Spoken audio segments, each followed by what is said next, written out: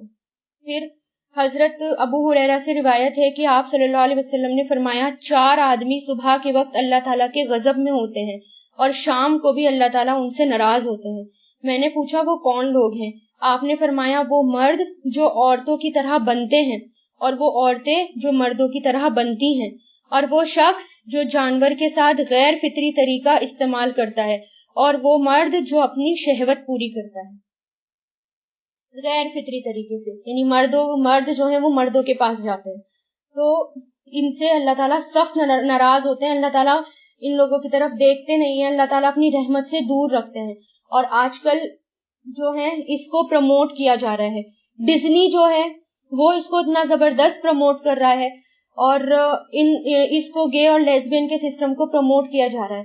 تو ان سب کو، کیونکہ دیکھیں ہمارے بچے جو دیکھتے ہیں نا، ان کا اثر ہمارے بچوں پر اس چیز کا اثر بہت پڑتا ہے. اور یہ قوم لوط والا اتنا سخت اور اتنا سنگین گناہ ہے کہ اس کی یہ تو آخرت ہی برباد کرنے والی بات ہے. تو جب بھی آپ اپنے بچے کو کارٹونز دکھائیں، یا اپنے بچے کو کوئی آپ اس طرح کی کارٹونز اینیمیٹڈ پکچر دکھا رہے ہیں، تو پہلے خود دیکھیں کہ اس کے اندر ہے کیا. کہیں اس کے اندر ایسی چیز تو نہیں ہے جو اس چیز کو پروموٹ کر رہی ہے، جو قوم لوط والے عمل کو پروموٹ کر رہی ہے. کیونکہ آج کل اس کو بہت زیادہ آل اوور دا ورلڈ اس کو پروموٹ کیا جا رہا ہے. اور ایک اور روایت آتی ہے حضرت ابن عباس سے کہ آپ صلی اللہ علیہ وسلم نے فرمایا جس کو تم قوم لوط کی طرح غیر فطری عمل کرتے ہوئے دیکھو تو فاعل اور مفعول دونوں کو مار ڈالو. آپ صلی اللہ علیہ وسلم نے فرمایا, ضعیف روایت آتی ہے یہ, لیکن بہرحال آتی ہے, یہ ایک ضعیف روایت ملتی ہے اس میں. پھر ایک حدیث میں آتا ہے کہ آپ صلی اللہ علیہ وسلم نے فرمایا جو شخص حیض کی حالت میں اپنی بیوی کے ساتھ جماع کرتا ہے یعنی انٹرکورس کرتا ہے, یا غیر فطری طریقے سے اس کے ساتھ جماع کرتا ہے, یا کسی کاہن کے پاس جاتا ہے, کاہن کہتے ہیں جو فیوچر بتاتے ہیں, کسی کاہن کے پاس جاتا ہے اور غیب کے بارے میں اس سے تصدیق کرتا ہے یعنی فیوچر کے بارے میں پوچھتا ہے, تو ایسے لوگ اس دین کے منکر ہو گئے جو دین آپ صلی اللہ علیہ وسلم پر نازل کیا گیا, یعنی ایسے لوگ جو ہیں اس دین سے بالکل دور ہو گئے. پھر اب اس کے بعد یہ آیا کہ مان لو کسی سے یہ والی بے حیائی ہو جاتی ہے, یا کسی کو پتا نہیں تھا کہ ہاں یہ عمل اتنا برا ہے, اور پھر پتا چلا اور پھر وہ سچے دل سے توبہ کر لے, اور سچے دل سے توبہ کی بات ہو رہی ہے یہاں پر, تو اگر وہ توبہ کر لے تو پھر اس کے بعد اس کو ملامت مت کرو, پھر اس کے بعد اس کو چھوڑ دو. اور پھر آپ صلی اللہ علیہ وسلم نے فرمایا اللہ تعالیٰ اپنے بندوں کی توبہ قبول فرماتا ہے بشرطے موت سے پہلے ہو یا فوراً کوئی انسان توبہ کر لے تو اللہ تعالیٰ اس کی توبہ قبول کرتے ہیں. پھر آپ صلی اللہ علیہ وسلم نے فرمایا جب تجھ سے گناہ ہو جائے اس کے بعد ہی تو توبہ کر لے, یعنی جیسے ہی گناہ ہو جائے فوراً انسان توبہ کر لے, اللہ تعالیٰ غفور الرحیم ہے. آپ صلی اللہ علیہ وسلم نے فرمایا, ایک روایت میں آتا ہے کہ گناہ کے پیچھے توبہ کو لگا دیا گیا تاکہ وہ گناہ مٹ جائیں. دیکھیں اللہ تعالیٰ کتنا زیادہ اپنے بندوں سے محبت کرتے ہیں. اللہ کو پتا ہے کہ شیطان ہے اور ہر وقت ان کو ورگلاتا رہتا ہے, پریشان کرتا رہتا ہے. اس لیے اگر کوئی کسی سے گناہ ہو جائے اور وہ اس پر پچھتا رہا ہے, سچے دل سے توبہ کر رہا ہے, تو وہ یہ نہ سوچے اب میرا کیا ہوگا, میں نے تو بہت غلط کام کر لیا, اب تو مجھے معافی بھی نہیں مل سکتی. ایسا بھی نہیں, اگر وہ سچے دل سے توبہ کر لے تو اللہ تعالیٰ کی طرف سے اس کو معافی بھی مل جائے گی. کیونکہ پھر توبہ کے بارے میں آتا ہے کہ مسلمان سے جب گناہ ہوتا ہے تو فرشتے جو ہیں یعنی لکھنے والے جو فرشتے ہوتے ہیں 3 سانس تک اس کا انتظار کرتے ہیں. اگر اس عرصے میں اس نے توبہ کر لی تو گناہ لکھا نہیں جاتا, اور نہ ہی اس کو جو ہے مطلب اس کو انعام مال میں لکھا ہی نہیں جاتا جس کو, اور نہ ہی اس کو قیامت کے دن پڑھا جائے گا. یعنی اگر فوراً یعنی مان لے ایک دم گناہ ہو گیا اور فوراً اس کو ریئلائز ہوا کہ نہیں بہت بڑا میرے سے گناہ ہو گیا اور اس نے فوراً معافی مانگ لی تو اللہ تعالیٰ اس کو انشاءاللہ معاف کر دیں گے. بلکہ اللہ تعالیٰ معاف کرنے والے نہیں ہیں, بلکہ اگر کوئی سچے دل سے توبہ مانگ لیتا ہے, پھر اس کی اصلاح کرتا ہے اور پھر نیکیوں کے کام کرتا رہتا ہے, تو پھر اللہ تعالیٰ اس گناہ کو اچھائیوں میں بدل دیتے ہیں. آپ صلی اللہ علیہ وسلم نے فرمایا جو شخص گناہ کو نہ چھوڑے اور زبان سے کہتا رہے یعنی زبان سے صرف توبہ کرتا رہے تو وہ شخص معاذ اللہ خدا کے ساتھ ہنسی مذاق کرتا ہے, اور اگر ایسا شخص توبہ کیے بغیر مر جائے تو وہ اللہ کے غضب کا شکار ہوگا. کچھ لوگ ہوتے ہیں نا توبہ توبہ, گناہ کرا پھر توبہ توبہ, پھر گناہ کرا پھر توبہ توبہ, تو ایسے لوگوں کی توبہ قبول نہیں ہوتی. توبہ کے کچھ شرائط آ گئے ہیں, جیسے کہ پہلے بھی آ گئے ہیں سورہ بقرہ میں کہ توبہ کس کی قبول ہوتی ہے. توبہ ان لوگوں کی قبول ہوتی ہے جو پہلی شرط اس میں یہ کہ جو سچے دل سے توبہ کر لے, دوسرا یہ کہ وہ پچھتائے, اپنے اس گناہ کو برا سمجھے, اپنے اس گناہ پر پچھتائے, تیسری بات یہ کہ دوبارہ نہ کرنے کا عہد کرے اپنے آپ سے کہ میں اب یہ کام دوبارہ نہیں کروں گا, اور چوتھا یہ کہ اس کا جتنا یعنی جس حد تک ازالہ کر سکتا ہے اس حد تک اس کا ازالہ کرے. یعنی مان لیں کہ نماز چھوٹ گئی کسی سے اور وہ جو ہے اس سے سچے دل سے توبہ کر رہا ہے, تو پھر وہ اس کو کیا کرنا ہوگا, اب اس کا حق ادا کرنا ہوگا کہ وہ اس کی فوراً کیا کر لے, قضا پڑھ لے. روزے چھوٹ گئے, جان بوجھ کر چھوڑ دیا روزہ یا چھوٹ گیا, تو اب اس کا کفارہ کیا ہوگا کہ وہ روزہ رکھ لے. اسی طرح کوئی ایسے گناہ ہیں وہ سچے دل سے توبہ کر لے, جتنی ممکن ہو سکے صدقہ کرے, خیرات کرے اور اللہ کے کاموں میں لگا رہے, تو اس کی توبہ قبول ہو جاتی ہے. آیت نمبر 17 دیکھیں. انما بے شک توبتو توبہ یعنی توبہ مطلب توبہ قبول کرنا, بے شک توبہ اللہ پر ہے, یعنی توبہ قبول کرنا اللہ پر ہے, اللہ کی ذمہ داری ہے, اللہ پر ہے. للذین ان لوگوں کے لیے جو